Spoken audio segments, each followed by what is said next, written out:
बिस्मिल्लाहिर्रहमानिर्रहीम, अस्सलाम वालेकुम। आज की वीडियो में आप लोगों को मैं कुछ गुड न्यूज़ भी देने वाला हूँ और कुछ ऐसी बातें भी बताऊंगा जो कि आपके फेवर में तो नहीं है, बहुत सारे लोगों के फेवर में नहीं है, हर एक की बात नहीं कर रहा हूँ।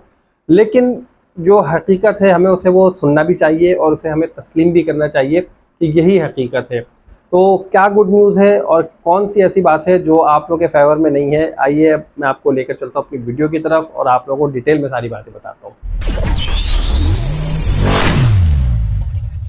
देखिए भाई, सबसे पहली बात आप लोगों को बताऊं कि गुड न्यूज़ ये आ रही है, अभी सुनने में ऐसा आया है, कुछ ट्रैवल एजेंट्स ने ये बताया कि उनकी आईडीज़ जो है वो ओपन हो जाएंगी। तो आप यकीन करें, अगर ट्रैवल एजेंट्स की 50% आईडीज़ भी ओपन हो जाती हैं, यानी कि 50% ट्रैवल एजेंट्स की आईडीज़ भी ओपन हो जाती हैं, तो ये जो हमारे 28 दिन का या 30 दिन का जो वीज़ा है ये मिलना बहुत आसान हो जाएगा।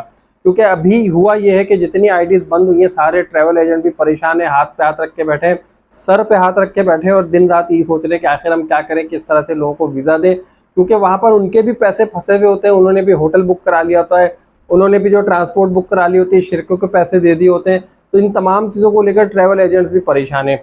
अगर उनकी आईडीज़ खुल जाती हैं तो ये सबके लिए बहुत अच्छा हो जाएगा। जितने वीज़े भी रुके हुए हैं, कोई मुझसे पूछा है कि अक्टूबर की फ़्लाइट है मेरी, कोई ये पूछा है कि नवंबर की फ़्लाइट है मेरी, तो मुझे वीज़ा कैसे अप्लाई करना चाहिए, क्या करना चाहिए, ये भी मैं अभी आपको बता देता हूँ कि कैसे अप्लाई करना चाहिए। खुद करना चाहिए, ट्रैवल एजेंट से करना चाहिए और उसमें आपका फ़ायदा नुकसान क्या है ये भी बता देता हूँ। तो उससे पहले मैं आप लोगों को ये बता दूं कि अभी जो है वीज़ा उतरना शुरू हो गए हैं। बहुत सारे ट्रैवल एजेंट जो हमारे दोस्त हैं, मैंने उनसे ये पूछा है तो उन्होंने यही बताया है कि वीज़ा उतरना शुरू हो गए। गो के प्रोसेस जो है वो स्लो चल रहा है, लेकिन पहले से कुछ बेहतरी आई है। और बहुत सारे मेरे ऐसे सब्सक्राइबर्स हैं, ऐसे व्यूवर्स हैं जिन्होंने खुद भी बताया मुझे कि उनके वीज़ा आ गए हैं, और बहुत सारे ऐसे लोग हैं जो अभी भी इंतज़ार में बैठे हैं। लेकिन यहाँ पर एक चीज़ मैं आप लोगों को बताता चलूँ जो कि मोस्ट इम्पोर्टेंट है, वो ये है कि जिन लोगों के भी वीज़ा आए ना वो बहुत ही 11th आवर के ऊपर आए हैं। हो ये रहा है कि आपकी फ़्लाइट अगर 2 दिन के बाद है तो 2 दिन पहले आपका वीज़ा आ रहा है, और अगर आपकी फ़्लाइट मिसाल के तौर पे 10 तारीख की है, 20 तारीख की है, 15 की, किसी भी तारीख की है, तो उससे एक दिन पहले भी वीज़ा आ रहा है, उस दिन भी वीज़ा आ रहे हैं। तो सिचुएशन कुछ ऐसी क्रिएट हो गई है। लेकिन मैं आप लोगों को ये बता दूं कि यहाँ पर अभी जो अच्छी बात है वो यही है कि उम्रे के वीज़े जो है वो उतरना शुरू हो गए हैं और पहले से कुछ बेहतरी आई है। जितने भी हमारे दोस्त हैं जो कि टूर ऑपरेटर्स हैं, ट्रैवल एजेंट्स हैं, मैंने उनसे यही पूछा, वो यही बता रहे हैं कि अब जो है उन्होंने ग्रुप्स को भी उम्रे पे भेजना शुरू कर दिया है। कुछ इंडिविजुअल्स हैं, कुछ ऐसी फैमिलीज़ हैं जो जिनका वीज़ा आ गया है और वो भी उम्रे पर जा रहे हैं।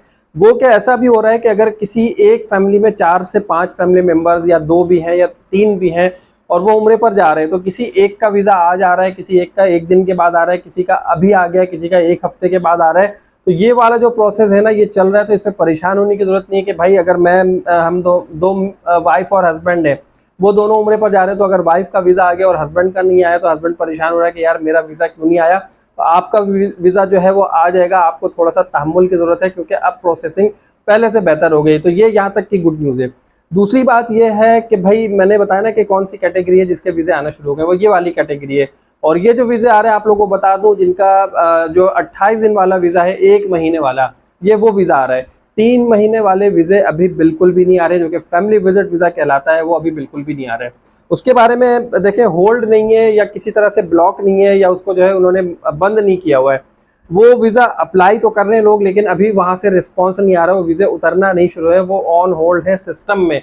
और वो कब से इशू होना शुरू होंगे ये मैं आप लोगों को पहले भी अपनी वीडियो में बता चुका हूँ, अभी फिर बता देता हूँ सरसरी तौर पे कि भाई सऊदीया जब उसको प्रोसेस करना शुरू करेगा, जब हमारे ऐसे भिखारियों की तादाद कम होगी, तो उसके बाद जो है सऊदीया थोड़ा सा उसके ऊपर भी काम करना शुरू कर देगा। क्योंकि सबसे ज़्यादा जो लोग पकड़े गए ना, वो ये 3 महीने वाले पकड़े गए। मैं आपको बताऊँ, ये वीज़ा होल्ड करने की वजह यही है क्योंकि जिनके रिलेटिव वहाँ पर पहले से मौजूद हैं, वो जो है इकामा होल्डर्स, वो अपने लोगों को वहाँ बुला लेते हैं। ये लोग जाके दिहाड़ियाँ लगाते हैं, भीख मांगते हैं। तो फिर उसकी वजह से सऊदीया ने जब उन्हें पकड़ा तो यही पता चला कि 3-3 महीने के जो विजिट वीज़ा है, फैमिली विजिट वीज़ा, उस पर आए हुए थे और उस पर आने के बाद इन्होंने सारे काम करना शुरू किए हैं। तो भाई उन लोगों की भी नौकरी वहाँ से ख़त्म हो रही, जो इकामा होल्डर है उनकी भी, और उसके साथ साथ ये वाले जो भिखारी हैं या दिहाड़ी वाले हैं ये पकड़े जा रहे हैं, तो साथ साथ उनको भी घर भेजा जा रहा है। तो यहाँ पर जो भी इकामा वाले लोग हैं इस बारे में होशियार हो जाए कि अगर आप लोग वीज़ा अप्लाई कर रहे हैं और अगर आपकी नीयत कोई ऐसी, देखिए भाई मैं ब्लेम नहीं कर रहा हूँ, सिर्फ मैं बता रहा हूँ, अगर आपकी नीयत ऐसी है कि आप अपने किसी रिलेटिव को बुला लेंगे, भाई बहन को बुला लेंगे, किसी को भी बुला लेंगे,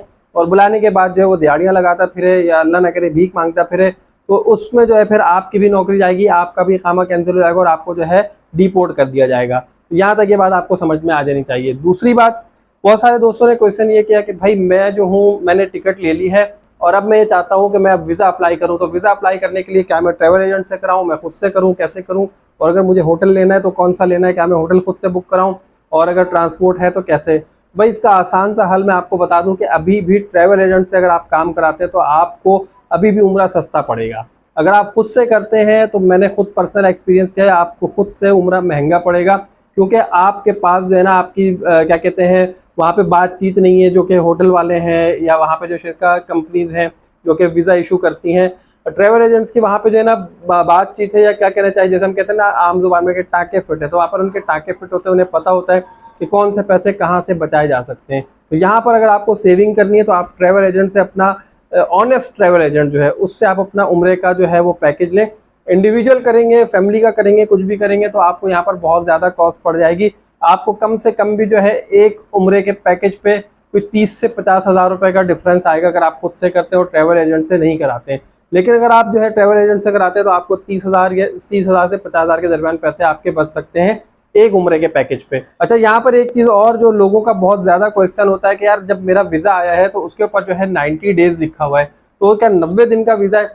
देखिए वो 90 दिन का वीज़ा नहीं होता है, वो आपके पैकेज के ऊपर वेरी कर रहा होता है, पैकेज के ऊपर डिपेंड करता है आपने उम्रे का जो पैकेज लिया है वो कितने दिन का लिया है, क्योंकि आप ऑलरेडी अपना जो है प्लान वहाँ पर बताते हैं नुसुक में, ये जो आपका ट्रैवल एजेंट है वो बता रहा होता है आपका प्लान कि भाई इनका 20 दिन का ट्रैवल प्लान है, 15 दिन का है, 10 दिन का है, वो वहाँ पर बता रहा होता है, तो उस हिसाब से बुकिंग होती है।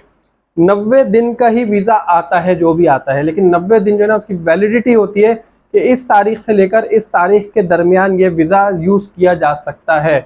और ये सिंगल एंट्री वीज़ा होता है, एक बार आप चले जाएं उम्रे पे, सऊदीया से होकर आ जाए, उम्रा करें ना करें, सिर्फ आप वहाँ चले जाएं, चेक इन करें, चेकआउट करें, आ जाए, आपका वीज़ा ख़त्म हो जाएगा। यहाँ पर आप ये नहीं सोचें कि इस वीज़ा पे 3 महीने तक आप मल्टीपल टाइम जा सकते हैं। आपका ये मल्टीपल वीज़ा नहीं, आपका जो भी उम्रे का वीज़ा आता है वो सिंगल एंट्री वीज़ा होता है। 90 दिन की वीज़ा की वैलिडिटी होती है, आपके पैकेज की नहीं होती। आपका 90 दिन का वीज़ा नहीं होता है, आपका 90 दिन का 3 महीने का वीज़ा नहीं होता, सिर्फ वीज़ा की वैलिडिटी होती है। ये समझने की कोशिश कीजिए कि 90 दिन के अंदर आप किसी भी दिन जो है इसको इस्तेमाल कर सकते हैं अपने उम्रे के पैकेज के मुताबिक। तो अभी तक की ये इन्फॉर्मेशन थी। अगर आपको इन्फॉर्मेशन अच्छी लगी तो जल्दी से वीडियो को लाइक करें, चैनल को सब्सक्राइब नहीं किया तो सब्सक्राइब कीजिए, और नेक्स्ट वीडियो तक के लिए मुझे इजाज़त दीजिए। अल्लाह हाफिज़।